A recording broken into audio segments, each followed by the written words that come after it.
What's going on? Welcome back to Midnight Run. Today we are revisiting SOCOM's new MRGG, aka the Mark 1 Mod 0 made by Geissele. As of this shot, I'm exactly 700 rounds on this rifle, so I do feel that I'm in a good spot and I am qualified to give my absolute honest opinion on this rifle. So let's just get this thing going and see what's under the hood.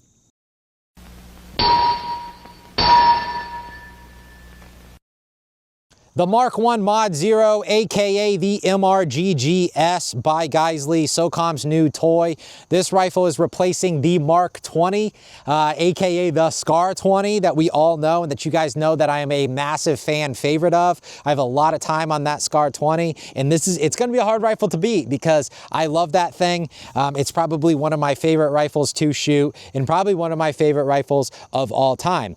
But let's not talk about old business. Let's get right down to the brass tacks and start out with the muzzle brake. So on the Mark 1, it's set up for a OSS suppressor or Huxworks, whatever era you are from. I have a OSS and I have a Huxworks suppressor. This one is a Huxworks that I've done most of the testing of this rifle on. I do think that the OSSs are better. I don't know what they did. I don't know if it's the 3D printing that they went to with the Huxworks, but I'm more of a fan of their older design, the OSSs. But that's beyond the point. We're talking about the Mark 1, not the suppressor, but that is what this thing is set up to have on it. Not saying that it won't run any suppressor, obviously, because it will, but the one that I've been testing the most with is the Huxworks, and that is what the muzzle brake that comes on the rifle stock was set up for. Going into the barrel, it is a 20-inch cold hammered forged chrome lined barrel, 6.5 Creedmoor. I am a massive fan of the 6.5 Creedmoor. The Scar 20 was obviously in the 308 or the 7.62x51, and then they are transferring over to that 6.5 Creedmoor for better, they say, better ballistics and all that other good stuff. It's very scientific. We're not going to get into it right now, but they are using the 6.5 Creedmoor and they swapped it from the 308. The accuracy on this thing's pretty good. It's pretty good. Nothing crazy. I thought it would be a little better, but let's just check out the accuracy on this thing. So obviously, to every good rifle test, we have to check the accuracy, right? I haven't checked the accuracy since I zeroed it, so this will be a pleasant surprise to see how it's holding up. But I did 2 grains. I wanted to show 2 grains. So this side, 147 grain Hornady ELDs, which is not very good. And I did 2 shots just to confirm. Groups are meh at best. And then we go over to the Hornady 140 grains. A lot tighter. That was me. Don't look at that one. So these are 140 grain Hornady ELDs, and these are 147s. So the camera don't lie. I'm not the best shot in the world, so maybe we can tighten those up a little bit. But I think the Mark 1 MRGGs liking the 140 grains a little better. Maybe I'll try out some other stuff, but because I know SOCOM's using the 147 grain, and as you can see, I don't really have much luck with that 147 grain. Those groups are pretty big. 140 grains getting a little tighter, which is pretty good. So going into the gas block, Geissele even commented on my previous video about the gas block, and they say it's one of those things that is very overlooked. So it's a tri-port phased array gas system. Who the hell made that? Freaking Elon Musk? So what's going on with that gas block is it has 3 ports. So instead of having the 2, it's having 3 gas ports all the way around the barrel. And they said why they did that was it gets rid of the adjustable gas block. So instead of having a suppressed or unsuppressed setting, they said with that fancy gas block that I'm not even going to try to attempt to say again, they said that alleviates the having the unsuppressed, suppress, and an adjustable gas block. They swear by it. That's what they say. So I haven't had any issues with it running suppressed versus unsuppressed, which I do actually think that is a cool design instead of having to switch it over to suppressed, unsuppressed, or whatever it may be, like the Scar 20. So that is kind of a cool system that they did, where they had the 3 ports instead of the 2 on their gas block. And it is a direct impingement system, so you do have the gas tube in there, and it's ready to rock and roll. So going into the rail, I got eaten alive in my previous video about this part. A lot of people were like, "You're a loser," and I was like, my little dick beaters, they hurt.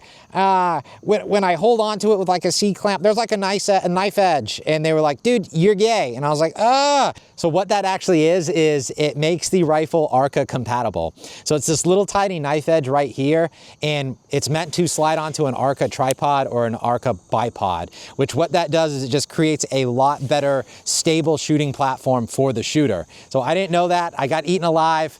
My bad. I don't know everything. I mean, I do, but sometimes I forget stuff. But good on Geissele that they integrated that onto the actual rail, which is pretty sweet, instead of having to actually put on the actual ARCA piece, you know, below the rifle, like the SP10 does and stuff like that. Normally you have to actually attach it to the rail, but this one is built onto the actual Mark 1 rail, which is pretty cool design. It is M-LOK. I mean, it's 2025. Everybody's using M-LOK, so no surprise there that Geissele went with the M-LOK style rail. Big plus, I really like this. I wish more people did it. They put the QD mounts on the actual rifle. So you got one here, you got one here, you got one over there. So meant for a sling, meant, you know, you can put your QD sling right on and rock and roll and get back into the fight. And you also have it down here on this side on the actual buttstock itself. So good on them. I'm glad that they are adding, you know, the sling mounts on their rifles. So not really anything to do with the rifle, but I am using the Attacker 35 power in the Geissele Super Precision mount. That's really my first experience with Geissele, is with their Super Precision mounts and then their triggers. I love them. I put them on all of my rifles, and I was really excited to get to shoot an entire Geissele platform, because I've never owned an actual, you know, full Geissele rifle. But that is preference, using the Night Force scope and the Super Precision mount. Use whatever you wish, but that is the one that I put on this rifle, and it works great. A lot of magnification, and I've had 0 issues with this thing. You'll see to the moon and back. Going into the lower, it is all ambidextrous controls, thank God. I was shooting my Mark 12 the other day, and I was like trying to fight it on the right side because it's not ambidextrous. I'm so used to ambidextrous controls. Again, it is 2025. If you ain't running ambidextrous, get out of my face, bro. So we're about to fight, dude. Come on, what are you gonna do? I'm right here, bro. This is America. So awesome that they did do the ambi controls, the safety, the mag release, and the bolt catch. Going into the trigger, I would be so surprised if Geissele did not put the SSAE in this rifle, but they did. So that's a massive feature to it, because if it didn't come with one, I would have put one in it, because they are by far my favorite triggers. I've shot Timneys, I've shot a whole bunch of different triggers I always go back to the SSAE one. Great trigger, 2-stage, clean break, really, really good trigger to have in any sort of rifle that you are shooting. I have them in my ARs, I have them in my DMRs, I have them in all my stuff. So I love the SSAE, and I'm really glad that they put that into this thing. If they didn't, I'd probably just throw this rifle away. I'd be like, come on, guys. But they did. Really, 2 thumbs up on that choice. So mid-film, I'll have to show you guys.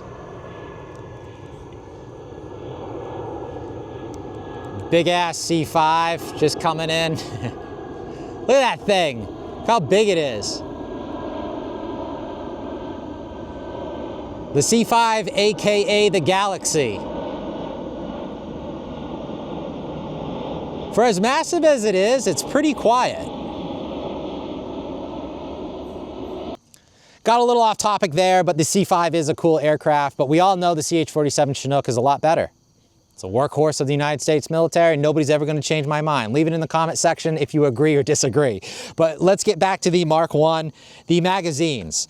So good on them that they are just using standard magazines. This is just the PMag 7.62 by 51 PMag.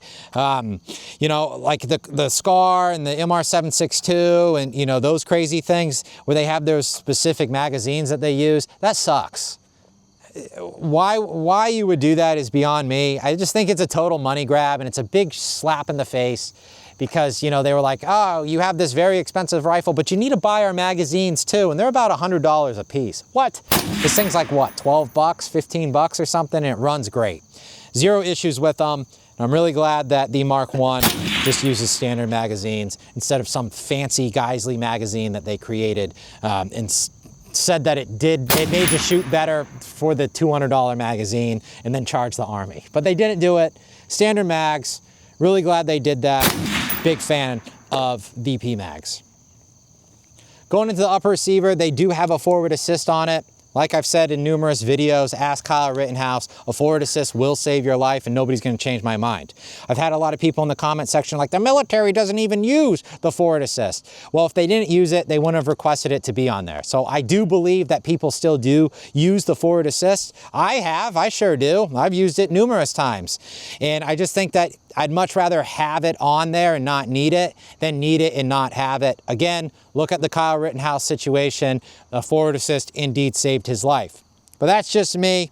I don't know. Going into the stock, oh man, dude, this is my biggest gripe about this rifle. I hate this thing, all right? It's the Magpul PRS Lite. I think it's a piece of junk. And I was like, dude, does this thing even adjust? And everybody's like, of course it adjusts. If I post up on a rifle and I'm trying to set my cheek rise or my length of pull and I'm struggling to do it, you should probably rethink your design. If you require tools to adjust the cheek rise and the length of pull, you have a stupid design. I'm not really into this thing. It's very confusing. I don't really like it. I'm not about it. So that is by far the biggest gripe that I have on this rifle. I'd probably just put a regular Magpul PRS one on it, like the SP10M, where it's quick, it's easy adjustments, nothing crazy. It's not confusing. You don't need any tools. That's the last thing you want to have to do is carry around a bunch of tools to adjust your length of pull and cheek rise. Come on now. I don't know. I'm just struggling with this one. I mean, I'm white and dumb, but damn, man. Like, I don't even know what's going on. I haven't even tried messing with it. And I'm not even ashamed to say it, dude. I don't like this thing. You shouldn't have to have a tool to adjust it. I mean, it's un-American. It's un-American, man. It's tragic. Ugh, gosh. So that is a big gripe that I have about the Mark 1 Mod 0 is the Magpul stock that they put on it. It sucks. I don't like it. I'm going to rip it off. I'm going to put something else on it. Something that's easy to use. Again, I'm white and dumb. I don't want to be, you know, fiddling with tools and stuff. I could gripe all day about that stupid stock. But I'm not. I don't like it. Case closed. That's what it is. The final gripe of this rifle is the price point.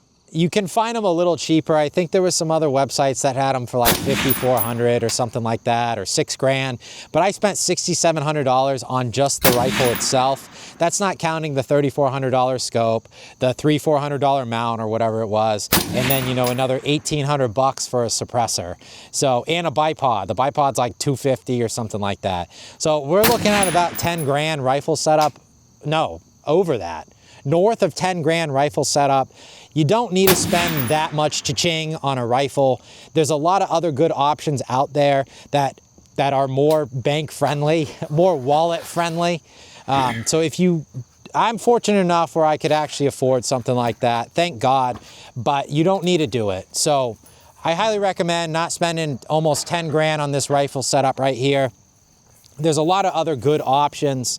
There's a lot of other great semi-automatic 6.5 Creedmoors that can compete with this thing, maybe out-compete it. But where you're going to get good and the best shooter is the one that trains the most. So don't spend 10 grand on the rifle.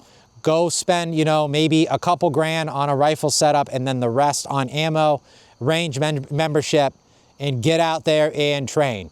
There's a lot of guys out there that could smoke me in a shooting competition with a, you know, a $500 semi-automatic rifle, and I'm shooting this. So the rifle isn't going to make you a better shooter. It helps.